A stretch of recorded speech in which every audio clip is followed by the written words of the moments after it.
இறப்பு அப்படிங்கிறது ஒரு பயங்கரமான விஷயம், ஒரு நடக்கக்கூடாத ஒரு விஷயம், கெட்ட விஷயம் அப்படிங்கிற மாதிரியான ஒரு மெமரி நம்ம மனசுக்குள்ள இருக்கு. இதுக்கு காரணம் என்ன அப்படின்னா, இறப்புனா என்ன அப்படிங்கிற அந்த ஞானம் அந்த அறிவு நம்மளுக்கு இல்லை.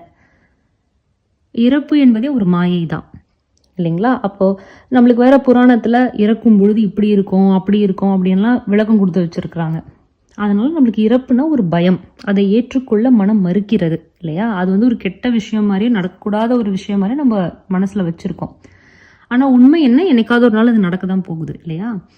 அதனால நம்ம ஒருவர் அந்த இறந்து போய்விட்டால், இறப்பு என்பது என்ன, ஆன்மா ஸ்தூல உடலை விட்டு பிரிவது, அந்த நிகழ்வுக்கு பேர் தான் இறப்பு. அது ஒரு பயங்கரமான தவறான விஷயம் அப்படிங்கிற மாதிரி நாம ஒரு மனசுக்குள்ள அது மாதிரி ஒரு தாட் வச்சிருக்கிறதுனால அதை